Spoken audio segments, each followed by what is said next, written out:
President doctor RC. Gupta sir भी हमारे बीच पधार चुके हैं। कुछ ही समय में राष्ट्रीय मिर्गी दिवस का ये प्रोग्राम आप सभी को समर्पित किया जाएगा। मिर्गी क्या है? मिर्गी रोग अभिशाप नहीं। स्वास्थ्य जागरूकता कार्यक्रम में आप सभी का अभिनंदन, स्वागत। आप सभी आज का यह कार्यक्रम आज आप अवलोकन करें, आपको समर्पित किया जाएगा। समूचे राजस्थान में मिर्गी रोग के निदान के लिए समर्पित, जो कि पहचाने जाते हैं डॉक्टर आर.के. सुरेखा साहब। आप किसी परिचय को मोहताज नहीं हैं। आपका लिम्का बुक रिकॉर्ड में आपका 2016 में आपका दर्ज हुआ, गिनीज बुक में आपका 2017 में नाम अंकित हुआ है और भगवान से कामना करते हैं कि अगले वर्ष आपका नाम पद्मश्री के लिए नामांकित हो। और इन्हीं भावनाओं के साथ अब मैं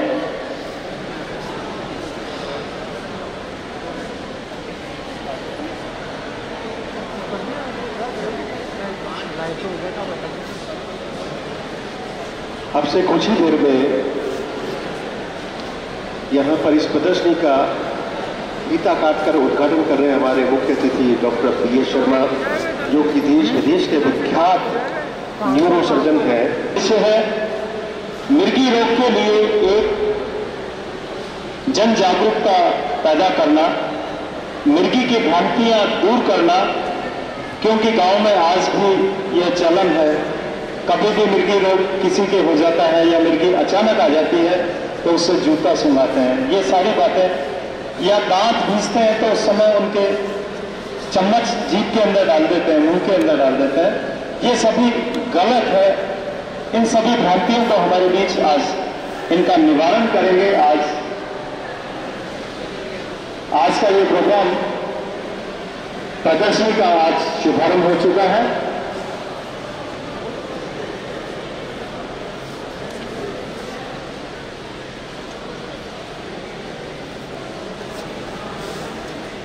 तो ये मिर्गी संबंधी जागरूकता प्रदर्शनी का उद्घाटन अभी डॉक्टर पी.एस. शर्मा जी ने किया, जो कि देश विदेश के विख्यात न्यूरो सर्जन है और महात्मा गांधी अस्पताल में न्यूरो साइंसेज विभाग के आप डायरेक्टर हैं।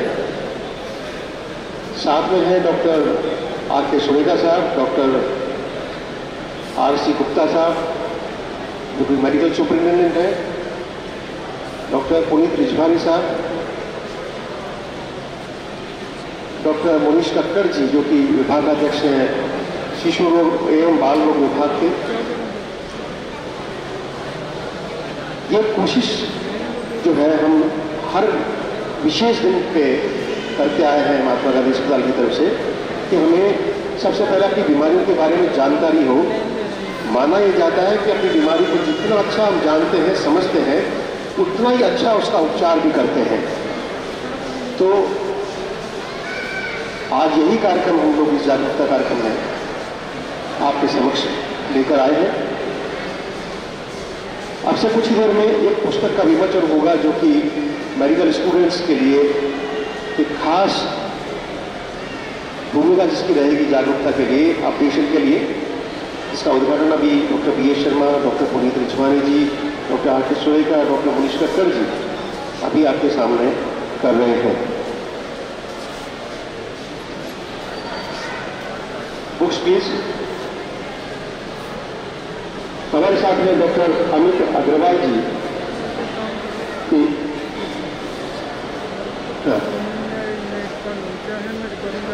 मुख्य अतिथि डॉक्टर पी.एस. शर्मा जी का सम्मान डॉक्टर आर.के. सुरेखा साहब पुष्प भेंट करके कर रहे हैं। मैम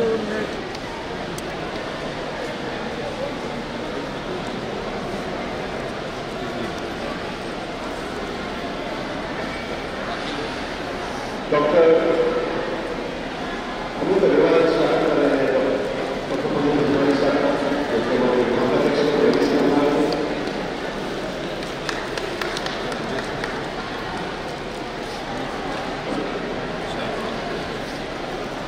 डॉक्टर विशाल से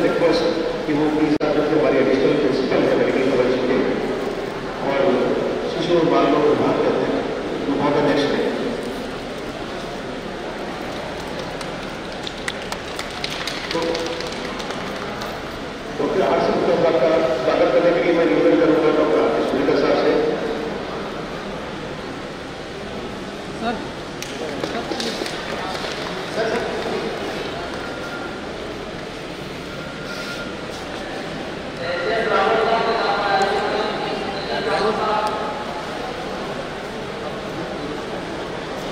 आपसे रिक्वेस्ट है आप सभी व्यक्ति से कि एक पुस्तक का विमोचन यहाँ होने वाला है, repeat the book.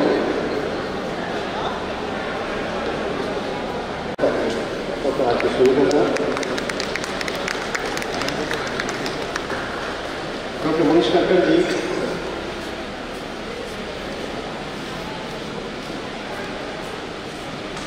Doctor RC Gupta साहब,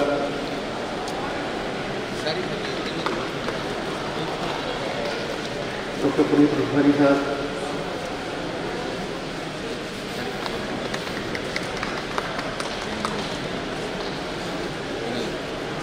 स्वागत भाषण के लिए मैं आमंत्रित किया डॉक्टर आरके, जो कि पूरे भारतवर्ष में मनाया जाता है और इसका उद्देश्य होता है मिर्गी रोग या एपिलेप्सी के बारे में जागरूकता पैदा करना, क्योंकि मिर्गी रोग के बारे में बहुत सारी भ्रांतियां हैं और इन भ्रांतियों की वजह से लोगों का जीवन सुचारू रूप से सोनी के बैग में सोनी का होता है। सोनी का इंडियन एपिलेप्सी एसोसिएशन ने इसको नेशनल एपिलेप्सी डे या आजकल को हम एपिलेप्सी अवेयरनेस मंथ के जैसे मनाते हैं सितंबर को, और एक इंटरनेशनल एपिलेप्सी डे हम फरवरी मनाते हैं।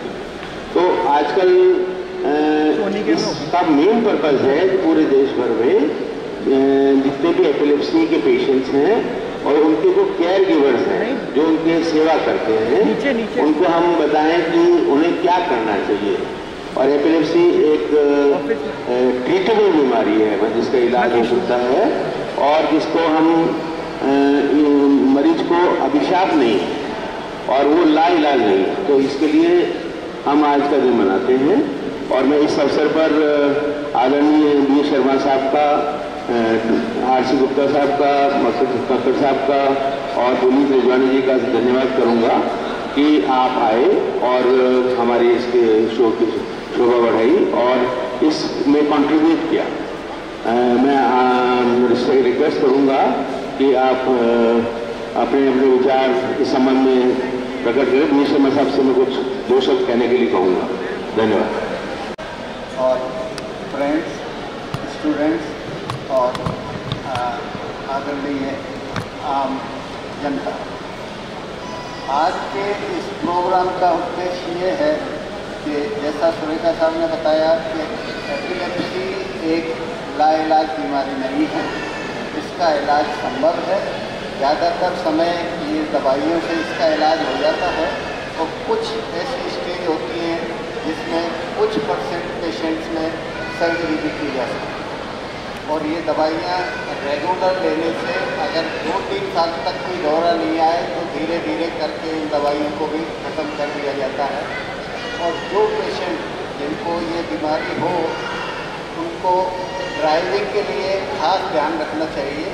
जैसा कि आजकल देखा गया है कि जो एपिलेप्टिक्स हैं और जो अगर दवाई ना लेते हैं या बंद कर देते हैं तो ये समस्या होती है, वो खुद को भी रिस्क में रहते हैं तथा आम दूसरे लोगों को भी जो सड़क पर हैं उनको भी रिस्क में रखते हैं। तो हमेशा डॉक्टर के परामर्श से ही ये सब करना चाहिए। और जैसा कि कई सारी भ्रांतियाँ इसके बारे में है कि ऊपरला हो गया या कुछ देरी आ गई, ये सब कुछ नहीं है।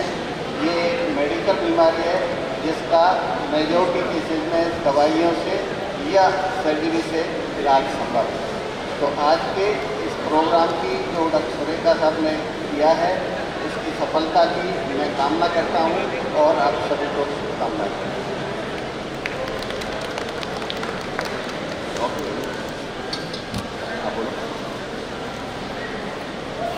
आप जागरूकता कार्यक्रम की शुरुआत करते थे डॉक्टर आरके सुरेखा के उद्बोधन के साथ। वो ये बताएंगे कि मिर्गी क्या है और इन लक्षणों से इसकी पहचान होती है और समाधान क्या है। Doctor RK Surekha. क्या सिग्नल नहीं आ रहा? देखिए, मिर्गी रोग जो है लोग आज ऊपरी हवा का असर मानते हैं और देवी देवताओं का प्रकोप मानते हैं, लेकिन राइट मिर्गी रोग मस्तिष्क का रोग है और मस्तिष्क में असंख्य कोशिकाएं होती हैं और में विद्युत का प्रभाव होता है और जाता है तो मरीज को दौरा आ जाता है। और एक दौरे को हम नहीं कहते मिर्गी, बार बार दौरा पड़े तो मिर्गी कहलाए। तो आप लोगों को नहीं समझे कि एक बार दौरा आ जाए उसको मिर्गी नहीं है, मिर्गी बार बार दौरा पड़े तो ही होती है। नेक्स्ट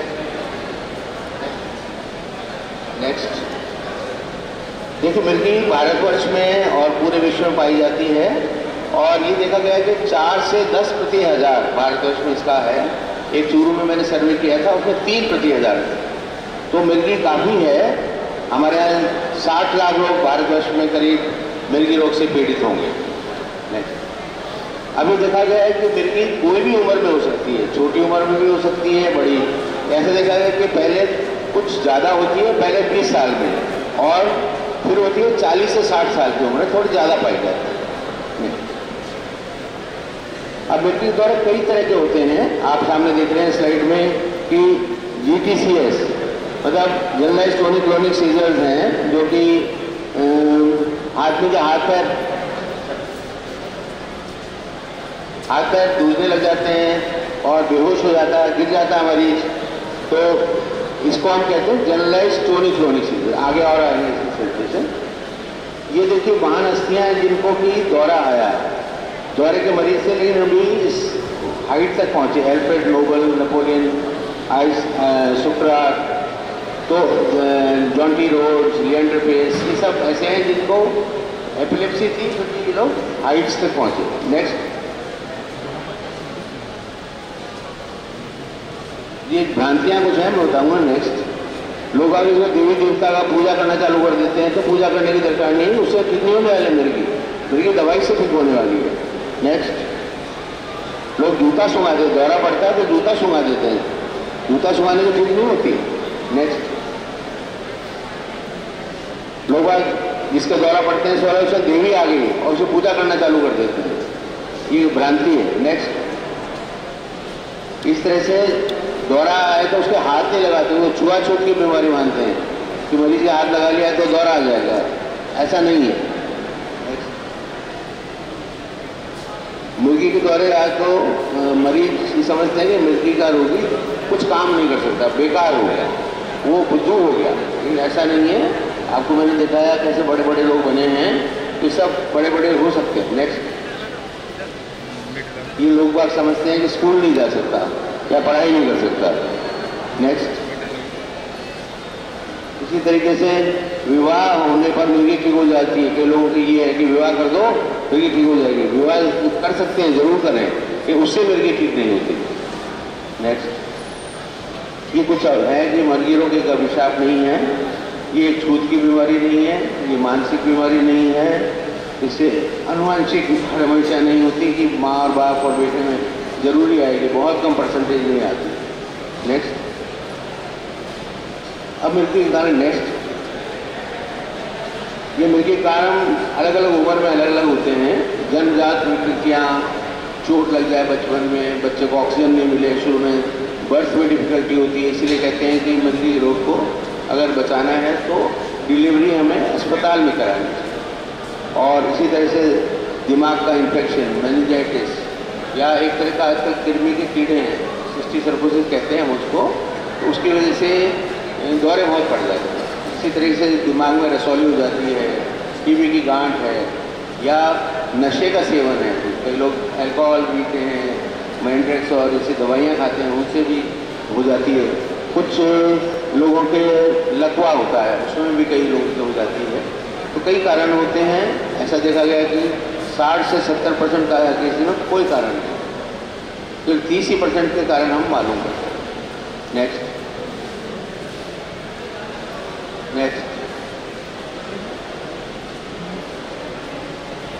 ये देखिए, ये कारण है संक्रमण, मृगी की दवाइयों में अनियमितता, दवाई अचानक बंद करने से, नींद की कमी, मदिरा का सेवन, और तेज प्रकाश और तनाव और महामारी। तो ये कारण हैं जिनसे कि दौरे बढ़ सकते हैं। नेक्स्ट, अब कई तरह के दौरे होते हैं, आपने देखे होंगे। एक होता है साधारण आंशिक, जो आंशिक दौरे पूर्ण दौरा और अपूर्ण दौरा, आंशिक और पूर्ण मृत्यु। आंशिक में केवल एक हाथ हिलता है, एक पैर हिलता है या मुंह का एक हिस्सा हिलता है, और पूर्ण में हाथ में चारों हिलने लग जाते हैं, बेहोश हो जाता है, जीभ कट जाती है, ये सब होता है।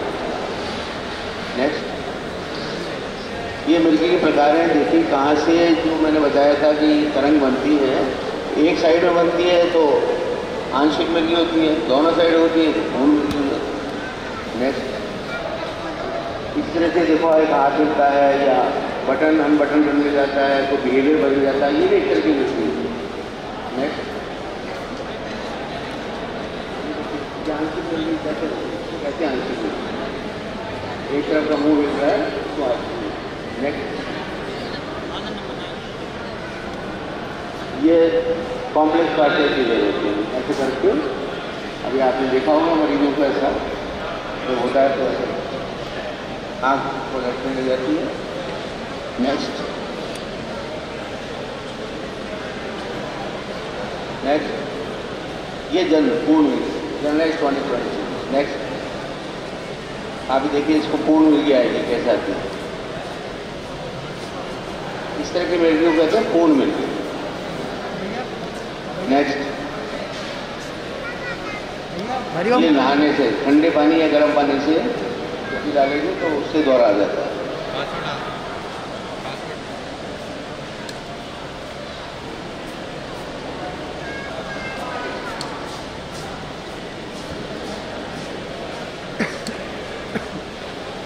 तो देखिए ऐसा साउथ में बहुत होता है, हॉट वाटर एपिलेप्सी कहते हैं कि कोल्ड वाटर से हो सकती है। नेक्स्ट, कि आगे चलिए, क्रोनिक ब्लीडिंग मैंने आपको बताया कि हाथ पैर अकड़ जाते हैं, पेशाब निकल जाता है, जीभ फट जाती है। नेक्स्ट, एक तरह की ये फीमेल्स में, यंग फीमेल लड़कियों में देखी जाती है कि हाथ से बर्तन गिर जाता है या चाय छलक जाती है, ये सुबह सुबह झटका आता है, तो इसको कहते हैं मायोक्लोनिक एपिलेप्सी। बहुत कॉमन है, लोग पहचान नहीं पाते, ये सोचते हैं ऐसी कर रही है, जबकि ये दौरे की शिकायत है। नेक्स्ट, इस तरह से देखिए मायोक्लोनिक एपिलेप्सी कैसे आते हैं, झटके देखना आप।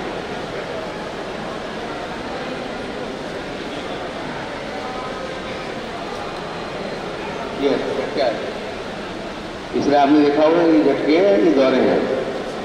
नेक्स्ट, एक एब्सेंस मृत्यु होती है जो बच्चों में होती है, इसमें एक टक देखता रहता है आदमी, इसको कहते हैं एब्सेंस मृत्यु। नेक्स्ट, ये बार बार दौरा है, अगर दौरा एक बार आता है तो कुछ घबराने की बात नहीं, मरीज थोड़ी देर में ठीक हो जाएगा, आपको डॉक्टर के पास जाने की दरकार नहीं। लेकिन बार बार दौरा है और मरीज को होश नहीं आए तो हमें डॉक्टर के पास जाना चाहिए, क्योंकि ये स्टेटस एपिलेप्टिकस होता है, उसका इलाज संभव है। नेक्स्ट, ये हम लोग कैसे इसकी इलाज कर सकते हैं, इसका निदान, तो सबसे इम्पॉर्टेंट ये है कि मरीज के जब दौरा है उसका आप वीडियो बना लीजिए और वो वीडियो हमको दिखाइए, तो मरीज को कुछ बेहोश हो जाता है, कुछ बता नहीं पाएगा, तो उसका घर वाला जो हिस्ट्री बताता उसी से निदान होता है। हमें बहुत ज़्यादा जांच की दरकार नहीं होती, एक आधी हम जांच कराते हैं, EEG और ये सब कराते हैं, लेकिन इससे हम आधे 80% लोगों के दौरे को पहचान लें। नेक्स्ट, ये जांचें हैं EEG, वीडियो EEG, चल EEG, मतलब एम्बुलेटरी EEG कहते हैं हम लोग उसको, और CT स्कैन। और नेक्स्ट देखो ये EEG की जांच इससे हमें मालूम चल जाता है। नेक्स्ट, EEG कैसी होती है आपने देखा होगा। नेक्स्ट, ये CT स्कैन की मशीन और MRI की मशीन है, जो कि हमारे यहाँ महात्मा गांधी में उपलब्ध सुविधाएँ होती है। ये CT स्कैन में कीड़े की गांठ दिखती है, ये TB के कीड़े हैं। नेक्स्ट, अगर दौरा पड़ जाए तो ये मालूम होना चाहिए आपको क्या करना चाहिए। सबसे पहले आपको मरीज को उसके नीचे कुछ रख देना और उसके कपड़े ढीले करना। दौरा आता है तो क्या करना है, राहगीर में दौरा आ जाए तो क्या करना चाहिए, कपड़े ढीले कर देने चाहिए और कोई भी सॉफ्ट चीज़ लगा देनी चाहिए जिसको चोट नहीं लगे। नेक्स्ट, उसको देखना चाहिए दौरा कितनी देर चलता है। जैसे मैंने वो स्टेटस एपिलेप्टिकस बताया था, तो अगर 5 मिनट से ज़्यादा दौरा चलता है तो उसको अस्पताल जाना चाहिए। नेक्स्ट, इसको टेढ़ा करके लेटा देना चाहिए। कुछ नहीं करना, मरीज को टेढ़ा करके लेटाना है, कपड़े ढीले करने, मुंह में पानी नहीं डालना, जूता नहीं सुखाना, प्याज नहीं सुखाना, कपड़ा नहीं ठूसना। बस उसके चोट नहीं, पास में कोई नुकीली चीज़ पड़ी हो, कुर्सी पड़ी है तो उससे चोट नहीं, उसको साफ कर दें। नेक्स्ट, अब ये मैं बताना चाहूँगा कि अगर प्रेग्नेंट वुमन हो, मतलब जिसके मिर्गी का रोग भी है और एपिलेप्सी हो जाए, तो उसके लिए क्या करना चाहिए। नेक्स्ट, हमने ये देखा गया है कि माहवारी के दौरान भी फीमेल्स में जिनकी मिर्गी उनको दौरे ज़्यादा पड़ सकते हैं, ये उनको अपने डॉक्टर को बता देना चाहिए, वो दवाई देंगे, उससे फिर नहीं पड़ सकती। नेक्स्ट, अब गर्भावस्था में ये देखा गया कि 1/3 रोगियों के दौरे बढ़ जाते हैं, 1/3 दौरों के कम भी हो जाते हैं, 1/3 के वैसे रहते हैं। तो मिर्गी रोग की मरीज जब प्रेग्नेंट होता है तो उसे दवाई लेनी चाहिए, वो बंद कर देता है, ज़्यादा तक नहीं करता, तो इसलिए बंद नहीं करनी चाहिए, बंद करोगे तो दिक्कत है। दौरे का प्रभाव, अगर दौरा आ जाएगा मिर्गी रोगी को और बच्चा पेट में, तो बच्चे के ऊपर खराब असर है, वो उसके नुकसान हो सकता है। इसलिए हमें कोशिश ही करनी चाहिए कि मिर्गी रोगी जिसकी बच्चा है उसको दवाई बराबर लेनी चाहिए और अपने डॉक्टर को पहले दिखाना चाहिए। आजकल हमारे पास सुइयों के चिकित्सक हैं जो पहले दवाइयाँ बंद कर देते हैं, फिर बच्चा कर सकते हैं, या ऐसी दवाई देते हैं जिससे नुकसान नहीं होता। और एक फॉलिक एसिड, एक छोटी सी गोली है जो कि हर जगह मिलती है और सरकार फ्री में देती है, वो रोज़ की गोली लेंगे तो बच्चे में विकार होगा। तो जो प्रेग्नेंट वुमन है जब उसकी शादी है तो इस समय से उसको फॉलिक एसिड की गोली देनी चाहिए। नेक्स्ट, ये मैंने आपको बताया कुछ प्रभाव हो सकते हैं। नेक्स्ट, ये बताया मैंने कि क्या करना चाहिए कि दवा का दुष्प्रभाव होता है, लेकिन उसको बचाने के लिए फॉलिक एसिड की गोली लें और दवाइयाँ डॉक्टर के रेख देख में।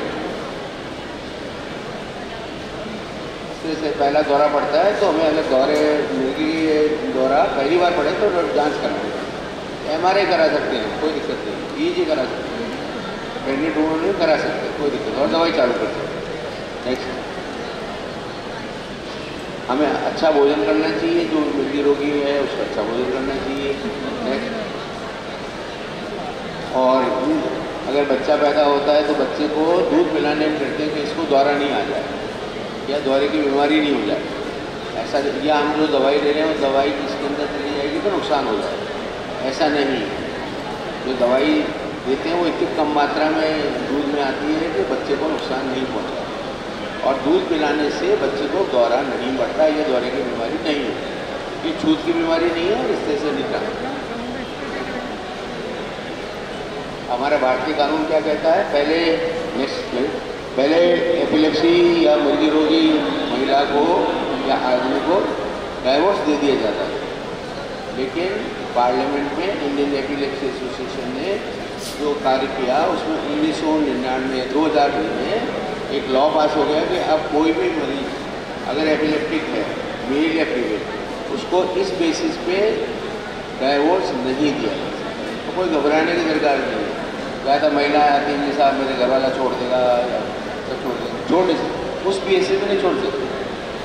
नेक्स्ट, अब ड्राइविंग लाइसेंस वाली बात है कि हमारे जो कानून है उसमें अलाउड नहीं है, इसको मिर्गी रोग है उसको हम लाइसेंस नहीं देते, लेकिन विदेशों में कुछ देशों में भी चालू हुआ है कि 1 साल या 2 साल तक अगर दौरे नहीं आए तो कुछ रिस्ट्रिक्टेड दे सकते हैं कि पब्लिक वाहन तो नहीं चलाएंगे, ट्रेन, एरोप्लेन या गाड़ी नहीं चलाएंगे, लेकिन वो पर्सनल अपनी 4 व्हीलर चला सकते हैं उस साथ बैठा। अभी हमारे यहाँ ये दुविधा है कि हम दे या नहीं दें, लेकिन अभी अगर एपिलेप्सी हमने ली थी तो हमें लाइसेंस नहीं मिलेगा। नेक्स्ट, इसको लोग कहते हैं जैसे कि सर्टिफिकेट लेने आते हैं अयोग्य या डिसेबिलिटी, तो इसको डिसेबिलिटी नहीं देनी गई है भारतीय कानून में। ये एक नॉर्मल आदमी जैसे है उसकी कोई डिसेबिलिटी। नेक्स्ट, और बीमा भी उनका हो सकता है, ऐसा नहीं है कि बीमा नहीं हो सकता, थोड़ा प्रीमियम ज़्यादा लगता है लेकिन बीमा हो सकता है। नेक्स्ट, हमारे महात्मा गांधी अस्पताल में एक प्रेगनेंसी और एपिलेप्सी रजिस्ट्री हमने कायम की है, जिसकी वजह से हम बच्चे और माँ दोनों का ध्यान रखते हैं। ये सुविधाएँ प्रत्येक शुक्रवार को फ्री है, फ्री दवाई भी दी जाती है हमारे यहाँ। तो आप लोग किसी को भी ज़रूरत हो तो हमें आके कंसल्ट करें न्यूरोलॉजी विभाग में, हम उनके लिए पूरा बच्चा जब तक जन्म नहीं जाता, बच्चा जब हो जाता है उसके बाद भी उसकी केयर करते हैं। नेक्स्ट, ये एक मोबाइल ऐप है मिर्गी समझो। अगर आपको कुछ जानकारी चाहिए तो मिर्गी समझो डाउनलोड कर लीजिए प्ले स्टोर से, ये फ्री है। नेक्स्ट, अंत में कहना चाहूँगा कि मिर्गी रोग अभिशाप नहीं है और पूरी तरह से ठीक हो सकते हैं। अब आपको किसी को भी कोई क्वेश्चन हो तो मुझसे पूछ सकते हैं। इतनी देर डॉक्टर अमित अग्रवाल आपको बताएंगे।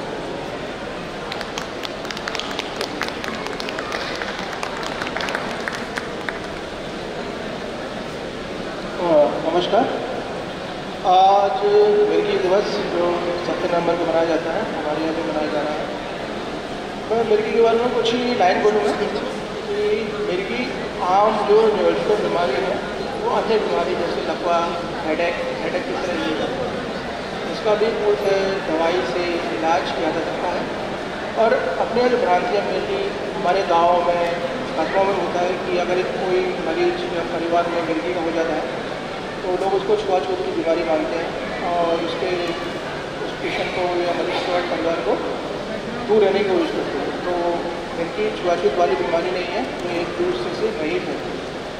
अगर कोई मिर्गी अगर महिला होती है तो उसका की शादी हो सकती है, नहीं हो सकती है, तो ऐसा कतई नहीं है कि ये शादी हो सकती है। क्योंकि मिर्गी ज़्यादातर मिर्गी के केसेस में कोई फैमिली नहीं बना है, कुछ ही फैमिली में ऐसा होता है, लेकिन ज़्यादातर में मिर्गी का कारण या इन्फेक्शन, पुरानी चोट का लगना, पुराना कोई दिमाग में गुच्छा होना, उसके कारण से मिर्गी लगभग पूरी तरह से दवाइयों से ठीक कर सकते हैं। यदि मरीज संयम के साथ दवाइयों को लेता रहे और डॉक्टर के परामर्श से लेता रहे तो पूरी तरह 3 से 5 साल में स्वस्थ हो जाता है। अब मिर्गी की दवाई हम लेते हैं उसमें जरूर साइड इफेक्ट होता है। जो लेडीज़ वगैरह और फीमेल हमारी बहनें होती हैं उनमें जो दवाई देते हैं उसके कारण से उनको गर्भधारण करने में या गर्भ के समय प्रॉब्लम होती है या बच्चा विकलांग पैदा होता है। तो आजकल की सिनेरियो में भी हमारे पास नई दवाइयाँ आ गई हैं जिसके कारण से प्रॉब्लम काफ़ी हद तक दूर हो गई है। ऐसी वृद्धावस्था में भी कुछ मरीज ऐसे होते हैं जिनको डायबिटीज ब्लड प्रेशर की दवाई चलती है, तो हम जो पुरानी दवाई देते थे उसका इंटरेक्शन होता था, लेकिन अब नई दवाइयों से ऐसा नहीं होता है। अब वो दवाइयाँ दौरे के साथ साथ नई बीमारियों के भी साथ देने पर ऐसा कोई साइड इफेक्ट नहीं आता। इसलिए हमारा ये है कि मिर्गी को समझिए, मिर्गी के बारे में कोई भ्रांति हो तो उसको दूर कीजिए, मिर्गी का फूड का इलाज कराइए, डॉक्टर की सलाह लीजिए और देश को और समाज को मिर्गी से रहित कीजिए। धन्यवाद।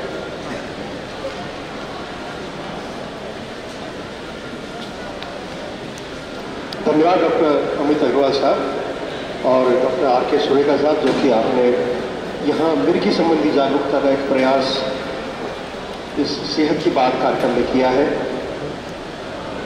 मैं सोचता हूँ कि इस प्रदर्शनी के जरिए, विशेषज्ञों के उद्बोधन के जरिए आप लोगों तक ये संदेश तो हमने पहुँचाया है कि मिर्गी एक साधारण बीमारी है और जिसका इलाज हर जगह अवेलेबल है। न्यूरोलॉजिस्ट इसके लिए जिम्मेदार होते हैं, उनके पास जाना चाहिए और आपके महात्मा गांधी अस्पताल में ये सेवाएं नियमित रूप से, इसकी जो सामान्य सेवाएं हैं, आउटडोर भर्ती या इमरजेंसी, किसी भी तरह की जो सेवाएं हैं वो महात्मा गांधी अस्पताल में वर्षों से विश्वसनीय तौर पर दी जा रही हैं।